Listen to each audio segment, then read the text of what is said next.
Kilo, यानी 32 quintal. ये दोनों आज के अखबारों की फ्रंट पेज की न्यूज है। ये दैनिक भास्कर है और ये दैनिक जागरण है, दोनों अखबारों के फ्रंट पेज की न्यूज है। 32 अखबारों से देश में 32 जगह बम ब्लास्ट की तैयारी थी। सब नर कराई परस्पर प्रीति, 32 बम ब्लास्ट कराई सब नीति।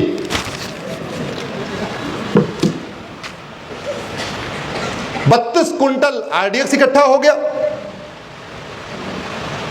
32 गाड़ियां तैयार हो गई, एक एक कुंटल आरडीएक्स 32 गाड़ियों में रखने की तैयारी हो गई। 32 स्थानों पे एक साथ बम ब्लास्ट की तैयारी हो गई। 32 स्थान कौन थे? दिल्ली, गुड़गांव, फरीदाबाद, गाजियाबाद, नोएडा, काशी, मथुरा, अयोध्या, हरिद्वार, जयपुर, चंडीगढ़, देहरादून, लखनऊ, भोपाल, ऐसे 32 शहरों पे बम ब्लास्ट की योजना बनी। और ये योजना किसने बनाया? डॉक्टरों ने। अनपढ़ थे क्या वो? नहीं। अनाड़ी थे क्या वो? नहीं। एमबीबीएस, एमडी, एमबीबीएस, एमएस, कोई गाइनोलॉजिस्ट, कोई फिजिशियन, कोई सर्जन। और इतने पढ़े लिखे डॉक्टरों को किसने गुमराह कर दिया, किसने ब्रेन वॉश कर दिया? कश्मीर के एक तीसरी कक्षा पढ़े हुए मौलवी ने। कश्मीर का एक तीसरी कक्षा पढ़ा हुआ मौलवी MBBS, MD, physician, surgeon, cardiologist, gynaecologist सबको गुमराह कर दिया। अभी तक लगभग 10 डॉक्टर पकड़े जा चुके हैं, कुल 400 डॉक्टर राडार पे हैं। क्यों? और जानते हैं, मैं पिछले 4-5 दिनों से इन डॉक्टरों की कुंडली खंगाल रहा हूं कि ये डॉक्टर पहले क्या थे।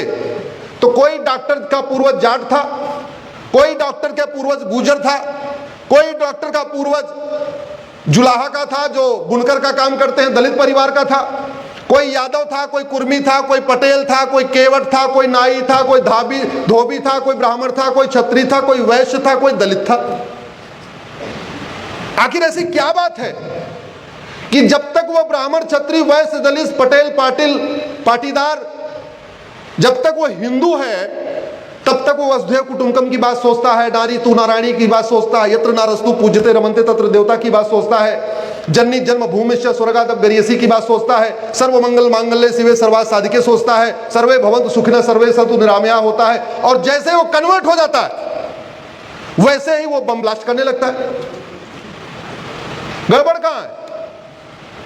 क्योंकि हमको एक झूठ बताया गया और वो झूठ आम जनता तो नहीं, उस झूठ को बोला है संविधान की शपथ लेने वाले सांसदों, विधायकों और मंत्रियों और जजों ने। पहला झूठ कि वेद, पुराण, बाइबल, कुरान एक समान होता है। यह झूठ बोला है संविधान की शपथ लेने वालों ने। न वेद पढ़ा, न पुराण पढ़ा, न बाइबल पढ़ा, न कुरान पढ़ा, और आम जनता को गुमराह करने के लिए बोल दिया वेद, पुराण, बाइबल, कुरान एक समान होता है। दूसरा झूठ बोला संविधान की शपथ लेने वालों ने कि मंदिर और मस्जिद एक समान होता है। तीसरा झूठ बोला मजहब नहीं सिखाता आपस में बैर रखना। अरे धर्म नहीं सिखाता आपस में बैर रखना, मजहब तो आपस में बैर रखना सिखाता है।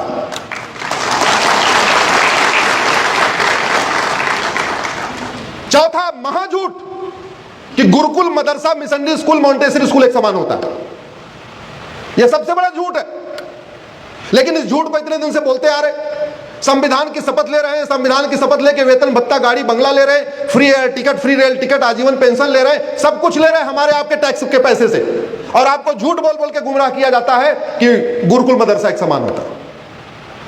मैं आप लोगों से पूछता हूं, बहुत सारे अधिवक्ता बंधु बैठे हैं, माननीय जज साहब बैठे हैं, यह संविधान भारत को बर्बाद करने के लिए बना है कि भारत को आबाद करने के लिए? जोर से बोलिए जरा। अगर यह संविधान भारत के लिए बना है, भारत की संस्कृति के लिए बना है, तो संविधान की व्याख्या नेशन फर्स्ट रख के करना चाहिए या नेशन लास्ट रख के करना चाहिए? लेकिन बहुत सारे संविधान द्रोही, संविधान विरोधी गद्दारों और मक्कारों ने संविधान की व्याख्या नेशन को लास्ट में रखे किया है। और अब जो खतरा आ चुका है, यह ऐसा खतरा है कि शायद आप अभी थोड़ा आश्चर्य हो रहा है। क्यों? क्योंकि आपके घर का कोई बम ब्लास्ट में मरा नहीं है। आपको भी ज्यादा खतरा इसलिए नहीं दिख रहा है कि आपके परिवार का कोई नहीं मरा। आपको खतरा इसलिए नहीं दिख रहा है कि आपकी किसी बेटी के साथ लव जिहाद नहीं हुआ, आपको खतरा इसलिए नहीं लिखा कि आपके घर से किसी किडनैपिंग नहीं हुई। खतरा है। अगर डॉक्टर आतंकवादी हो सकता है तो पायलट आतंकवादी नहीं हो सकता क्या? जोर से बोलिए जरा। भाई जहाज में तो दो ही लोग रहते हैं ना, दो ही पायलट होते हैं। अगर उसमें से एक पायलट जिहादी हो गया, दूसरे पायलट को चाकू मारा और पूरी जहाज लेके गिरा दिया तो क्या करेंगे? अगर doctor, MBBS, MD, physician, surgeon, cardiologist, gynaecologist आतंकवादी हो सकता है तो ट्रेन का ड्राइवर आतंकवादी नहीं हो सकता क्या? ट्रेन के ड्राइवर में कितने ड्राइवर होते हैं? कोई रेलवे इंजन में दो ही तो होते हैं। अगर एक उसमें जिहादी हो गया, दूसरे को मारा और ट्रेन को ले गया, आगे जो ट्रेन जा रही थी पीछे धक्का मार दिया, फिर क्या होगा? और बस में तो एक ही ड्राइवर होता है, वहां तो दो ड्राइवर भी नहीं होते, और बस ले जाके पीछे से मार दिया, आगे से मार दिया, नदी में कूदा दिया, तब क्या होगा? ये खतरा बढ़ रहा है, तेजी से बढ़ रहा है। तो इसका समाधान करना पड़ेगा। आज मैं आप लोगों के बीच में ज्यादा नहीं, एक दो समस्याओं का एक दो समाधान बताता हूं। अगर आपके परिवार का कोई व्यक्ति बिछड़ जाए, गायब हो जाए, तो आप क्या करेंगे? जोर से बोलिए जरा। अरे इतना कौन सा मैंने कठिन सवाल पूछ लिया भाई? ढूंढेंगे। आपके परिवार का अगर कोई गायब हो गया तो क्या करेंगे? ढूंढेंगे। ढूंढने के साथ साथ क्या करेंगे? पुलिस में शिकायत करेंगे। अब आप भी ढूंढेंगे और पुलिस भी ढूंढेगी, और दोनों लोग मिलकर ढूंढेंगे, और दोनों की कोशिश ये होगी कि कैसे कर करे जो गुस्से में चला गया, नाराज होके चला गया, डर के मारे चला गया, कैसे भी चला गया, उसको वापस ले आए। आप नहीं ढूंढ पा रहे, ये काम पुलिस का है। वो सीसीटीवी देखेगी, ये देखेगी, वो देखेगी, सब कुछ खंगालेगी, और खंगाल के उसकी पूरी क्या क्या कोशिश होगी? उसको वापस परिवार से मिलाना। ये जितने आतंकवादी हैं, ये 200 साल 300 साल पहले क्या थे? जोर से बोलिए जरा, जोर से बोलिए, क्या थे ये? हिंदू। ये जितने आतंकवादी हैं सारे के सारे क्या हैं? जोर से बोलिए, क्या हैं?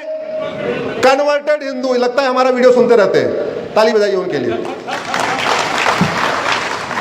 ये जितने के जितने आतंकवादी क्या हैं? ये लव जिहाद कौन करता है? जोर से बोलिए जरा। अरे उधर से आवाज नहीं आ रही। कौन करता है? कन्वर्टेड हिंदू। लैंड जिहाद कौन करता है? घुसपैठियों की मदद कौन करता है? धर्मांतरण कौन कराता है? जनसंख्या विस्फोट कौन करता है? अलगाववाद कौन फैलाता है? आतंकवाद कौन फैलाता है? बम ब्लास्ट कौन करता है? मजहबी उन्माद कौन फैलाता है? पत्थरबाजी कौन करता है? सारे के सारे क्या हैं? जोर से बोलिए जरा। कन्वर्टेड हिंदू। कोई नाई था, कोई धोबी था, कोई पटेल था, कोई पाटिल था, कोई कुछ था, कोई कुछ था। आपको जान के आश्चर्य होगा, अंग्रेजों ने 1937 में शरीयत एक्ट भारत में लागू किया। तो शरीयत एक्ट का सबसे ज्यादा विरोध भारत में जानते कहां से हुआ था? गुजरात से हुआ था। और किसने किया था? कच्ची मेनन हमारे कन्वर्टेड हिंदुओं ने किया था। कच्ची मेनन कन्वर्टेड हिंदुओं ने बोला हम तो हिंदू मैनेजर से फॉलो करेंगे, हम शरीयत एक्ट मानेंगे नहीं। और आज उसको फॉलो करते करते आप उनको रिवर्स करिए तो आज मानेंगे क्या? नहीं मानेंगे। क्यों? क्योंकि इतने दिनों कंटिन्यू रह लिए। मैं एक बात बहुत विनम्रता से कहता हूं, अब समय आ चुका है प्रत्येक मठ मंदिर को घर वापसी का केंद्र बनाया जाए। प्रत्येक मठ मंदिर को घर वापसी का केंद्र बनाया जाए। प्रत्येक मठ मंदिर अपना एनुअल टारगेट सेट करे कि हम कितने लोगों को घर वापसी कराएंगे। आखिर एक तरफ जोशुआ प्रोजेक्ट चल रहा है क्रिश्चियंस का, उनका टारगेट है कि हम एनुअली इतने लोगों को कन्वर्ट करेंगे। दूसरी तरफ एक और प्रोजेक्ट चल रहा है, उनका टारगेट हम इतने लोगों को धर्मांतरण कराएंगे। तो क्या हमारे पंडा, हमारे पुजारी, हमारे महंत, हमारे गुरु, हमारे कथावाचक, हमारे भगवत कथावाचक, हमारे आचार्य, हमारे मंडलेश्वर, हमारे महामंडलेश्वर, जितने हमारे पंडा पुजारी हैं, ये घर वापसी का टारगेट नहीं ले सकते क्या? जोर से बोलिए जरा। और जानते हैं धर्मांतरण कराने वालों जो कराते हैं उनका एक ही लेके एक छोटा सा पैकेज है। क्या? आ जाओ हमारे यहां, कन्वर्ट हो के हमारे यहां आ जाओ, जन्नत मिलेगी। जन्नत में क्या मिलेगा? दूध की नदी। जन्नत में क्या मिलेगा? फूलों का गद्दा। और जन्नत में क्या मिलेगा, जोर से बोलिए जरा। वो सवा 125 फीट की, भगवान जाने क्या करेंगे। महिलाओं के लिए कुछ भी नहीं।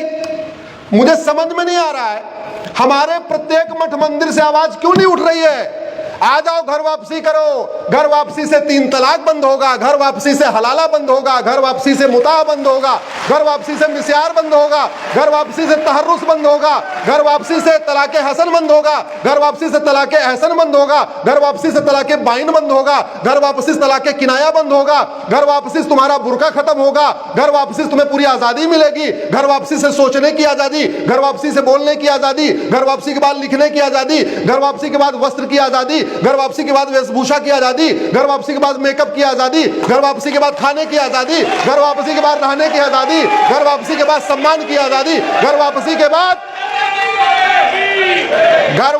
के बाद तुम नौकरानी नहीं बल्कि अर्धांगिनी बन जाओगी, आधे अंग की मलिका बन जाओगी। ये बात हमारे मठ मंदिर से क्यों नहीं उठ रही है? ये बात हमारे धर्मगुरु, हमारे कथावाचक, हमारे महामंडलेश्वर, हमारे आचार्य, हमारे शंकराचार्य क्यों नहीं उठा रहे? उनके पास एक छोटा सा पैकेज है, हमारे पास तो पूरी लिस्ट है। बताना चाहिए कि नहीं बताना चाहिए? बताना चाहिए। इसलिए आज हमारे कोठारी स्वामी जी बैठे हुए हैं। भारत में सबसे भव्य मंदिर तो हमारे भगवान स्वामीनारायण के हैं।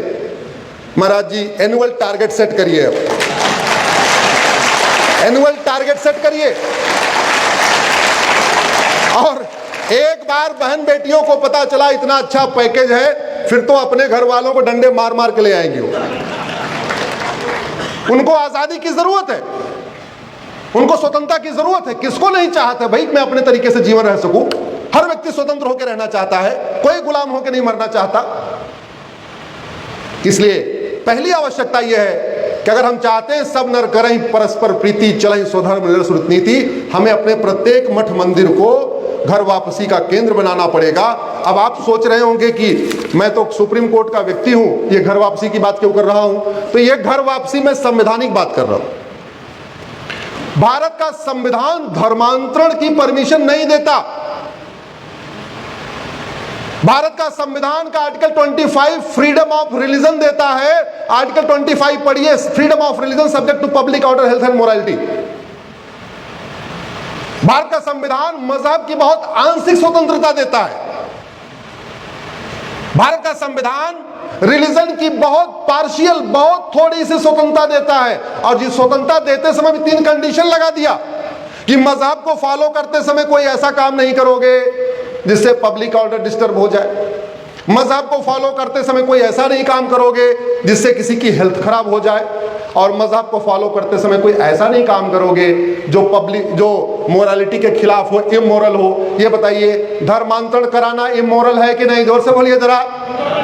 धर्मांतरण कराने से पब्लिक ऑर्डर डिस्टर्ब हो रहा है कि नहीं हो रहा है? धर्मांतरण के बाद जब आदमी कन्वर्ट हो जाता है तो देश में अशांति फैला रहा है कि नहीं फैला रहा है? अल्टीमेटली पूरे देश में अराजकता कौन फैला रहा है? कन्वर्टेड हिंदू।